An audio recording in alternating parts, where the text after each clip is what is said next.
Proyecto final: seguridad y cuidado del medio ambiente. La aplicación de los principios de seguridad y protección del ambiente en el laboratorio. Equipo Chernobyl integrado por Ortiz Jessica, Reyes Arellano María, Rodríguez Acosta Karen, Valenzuela García María. Objetivos generales: mostrar la aplicación de los principios de seguridad y cuidado del ambiente en clase a un proceso de laboratorio. Objetivos específicos: aplicar los principios de seguridad y cuidado del ambiente en la práctica de laboratorio, separación de mezclas mediante métodos físicos. A continuación, reconocimiento de los peligros. Unidad 2, Tarea 1. Los conceptos de peligro y riesgo.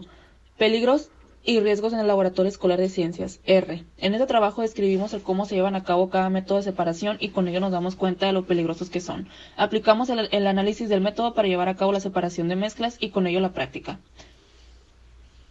Unidad 3, Tarea 2. Informe sobre la peligrosidad de sustancias químicas. El análisis y la evaluación de riesgos derivados de los peligros. RA. En este trabajo describimos las sustancias utilizadas en la práctica modelo y analizamos su toxicidad para el ser humano, especies acuáticas y la misma tierra, guiándonos de las hojas de datos de seguridad. Riesgos derivados de los peligros. Las siguientes tareas corresponden a la unidad 4. Aquí se aplican los dos principios de la metodología RAM2, los cuales son los siguientes: el reconocimiento de los peligros y el análisis y la evaluación de los riesgos derivados de los peligros. Esta tarea corresponde a la unidad 4 del tema ciclo de vida y almacenamiento de los peligros de materiales y residuos peligrosos.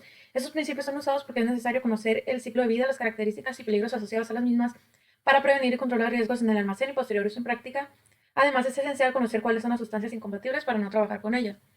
Se registraron los peligros físicos de salud y al medio ambiente, sus palabras de advertencia, pictogramas y las condiciones de almacenamiento a cada una de las sustancias utilizadas en la práctica modelo.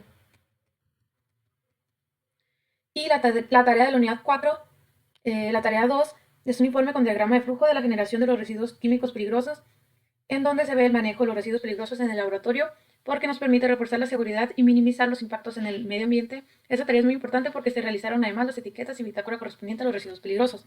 Esos son los diagramas de flujo del procedimiento de los residuos peligrosos generados por cada uno de los métodos. Esas son las etiquetas correspondientes a los residuos peligrosos y la bitácora correspondiente también a los residuos peligrosos generados por la práctica modelo. La minimización o disminución de los riesgos de los peligros RAM.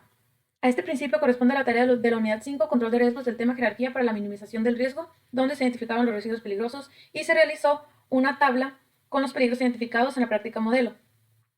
Aquí registramos los residuos peligrosos de cada una de los métodos de separación de la práctica, donde solo la precipitación, la pulverización, la disolución, la cristalización, la sublimación, la extracción y la destilación generan residuos tóxicos, corrosivos, explosivos o inflamables. Esta tabla también corresponde a esta tarea, donde registramos los peligros identificados, los riesgos potenciales y los controles de ingeniería.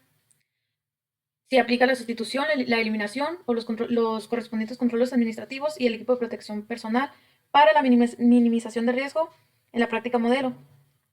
Así para el sulfato de calcio, para el nitrato de plata, para la naftalina, para el yodo, el etanol, al usar la centrífuga, la placa de calentamiento o materiales de cristal.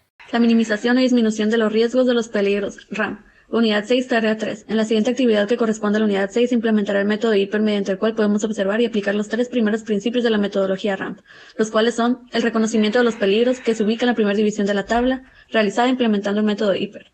El segundo principio es el análisis y la evaluación de los riesgos derivados de los peligros, que se ubica en la segunda división de nuestra tabla.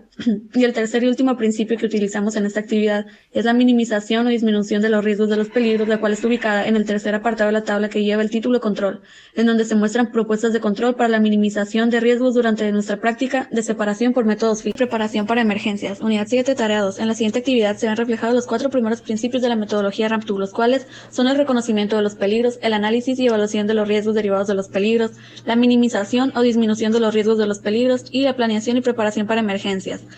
En esta actividad identificamos el procedimiento que vamos a realizar, analizamos los posibles accidentes que pueden ocurrir durante nuestra práctica y sus causas. Ya que están identificados los accidentes, se propuso el procedimiento a seguir para su contención o limpieza.